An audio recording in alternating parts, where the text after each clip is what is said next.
Olá, hoje é sábado, 1º de agosto de 2020. Venho aqui, através deste vídeo, demonstrar toda a minha tristeza e perplexidade com os últimos acontecimentos em nosso país. Está nítido e claro um grande movimento para desestabilizar a nossa nação e parece-me que muitos não estão percebendo. Estão olhando apenas para o seu próprio umbigo, para os seus próprios ideais. Aprenderam a criticar, fazem crítica sem critério algum, sem levar em conta o caos que está se instalando no país. Sem vislumbrarem o perigo que corremos em nos tornarmos uma nova Venezuela, Cuba ou Argentina, quem sabe, com uma visão totalmente distorcida do justo e injusto. Eu não consigo entender de uma forma lógica e racional como defendem uma democracia que violenta os direitos do cidadão, que prende o cidadão que apenas externou seu pensamento em detrimento à sua liberdade de expressão que está manifesto na Constituição de nosso país. E, por outro lado, libertam criminosos já julgados e condenados. Não consigo entender isso. Que valores estão em jogo? Onde está a ética, a moral, a justiça, a igualdade de direitos? Há uma inversão de valores. Privilegia-se os bandidos, os criminosos, os que já foram condenados, e criminalizam e massacram os que nem sequer cometeram crimes, de acordo com o que consta no nosso Código Penal, no nosso Código Civil e Criminal. Pessoas que não foram condenadas, não foram julgadas, mas mesmo assim são presas, são censuradas. Onde está a justiça? A isonomia e a democracia tão exaltadas, principalmente por este pessoal dito de esquerda. Creio ser este um comportamento, uma hipocrisia, ou no mínimo, uma atitude leviana, irresponsável e descabida. Nunca vi em toda a minha vida uma situação como esta que estamos vivenciando. Mais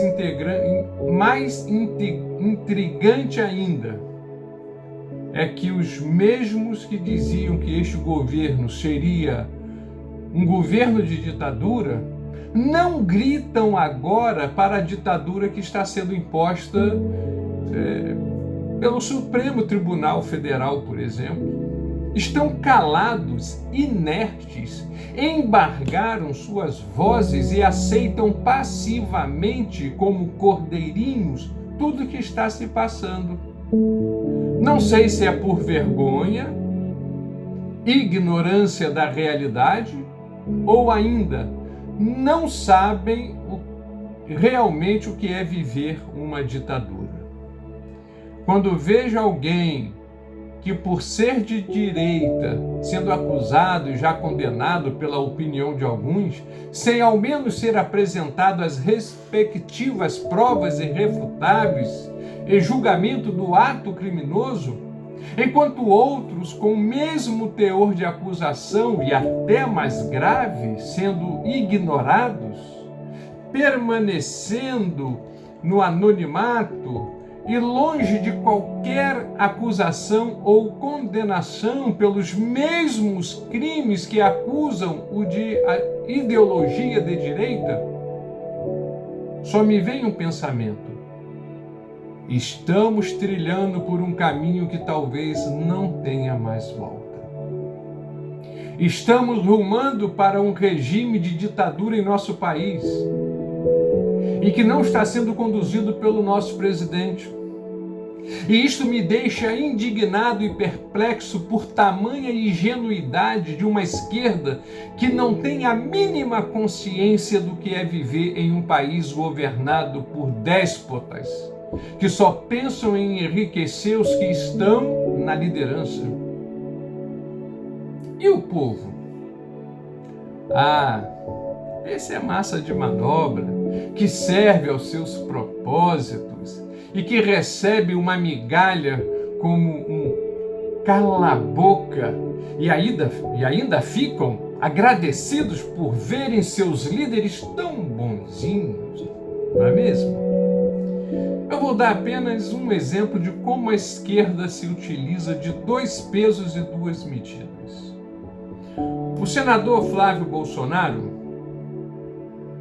não ganho nada em sua defesa, nem o conheço pessoalmente, ele é acusado de rachadinha quando era deputado do estado do Rio de Janeiro. E de acordo com os órgãos reguladores da economia, ele realizou movimentação atípica no valor de R$1.300.000. Isso é fato. Não se pode negar, é uma realidade. E se ele errou, ele que pague realmente. Pois bem, se nós olharmos as atividades de outros deputados no mesmo período, verificaremos que o Flávio Bolsonaro ele está na 17ª posição de movimentações consideradas atípicas.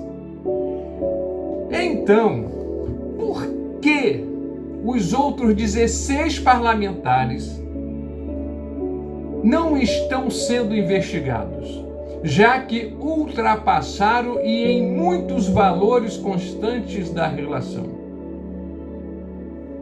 Salvo engano, essa relação consta de 27 nomes. E eu vou listar para vocês os nomes, partidos e valores. E vocês mesmos poderão tirar suas conclusões. Não o que eu estou falando, mas o que está descrito na relação. O gabinete com maior volume de movimentação é o do deputado André Ceciliano, que é do PT.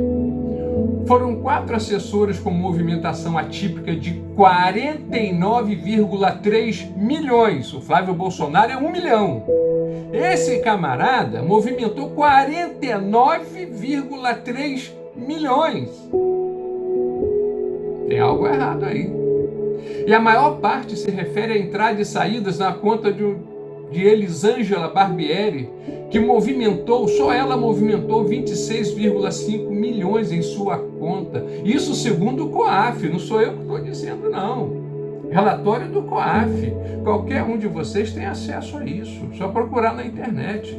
O segundo da lista é o deputado Paulo Ramos, PDT, cujo gabinete registrou movimentações atípicas de 30,3 milhões. Elas estão concentradas em nome de Luiz Felipe Conde, cuja conta recebeu e retirou 18,6 milhões, segundo o COAF. O Flávio Bolsonaro, 1 milhão. Esse camarada, 18.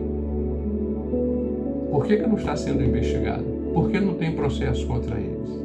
Márcio Pacheco, PSC, aparece em terceiro com uma movimentação atípica de 25,3 milhões.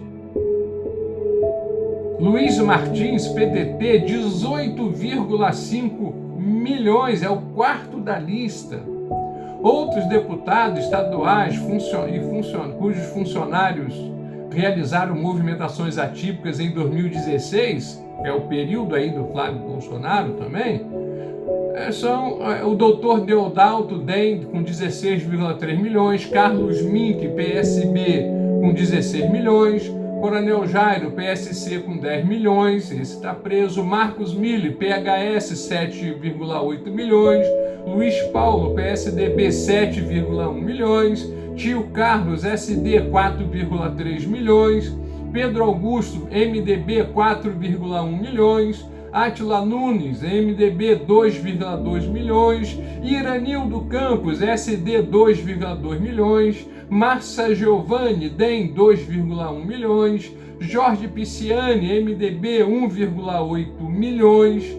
Eliomar Coelho, PSOL, 1,7 milhões. Benedito Alves, PRB, 500 mil. Marcos Abraão, Avante, 300 mil. Anderson Nogueira, PSOL, 300 mil.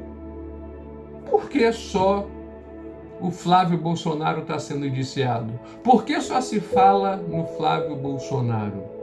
Essas informações vocês encontram no COAF e também na Folha de São Paulo. Também saiu ali publicado.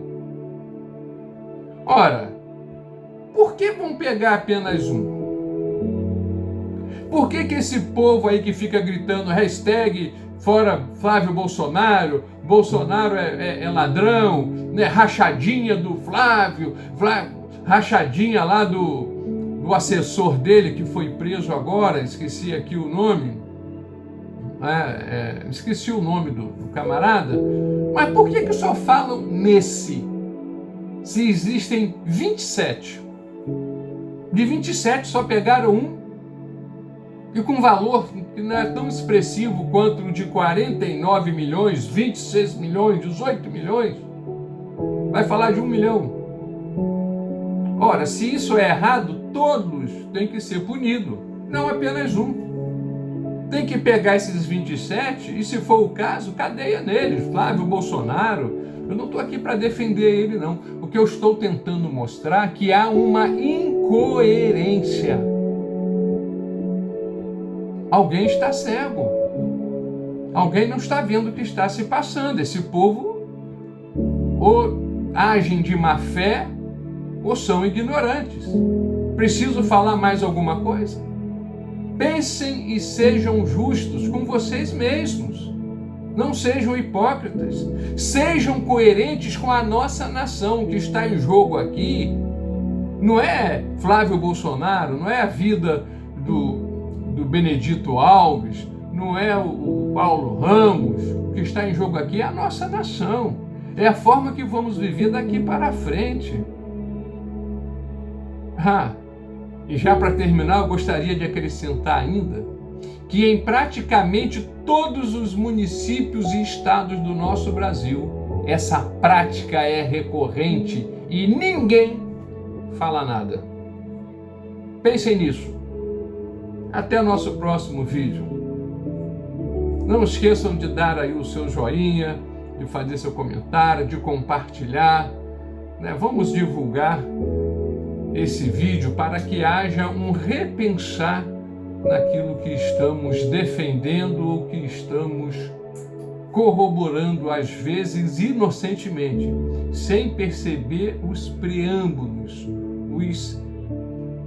os meandros dessa política suja, pervertida, nociva à nossa nação.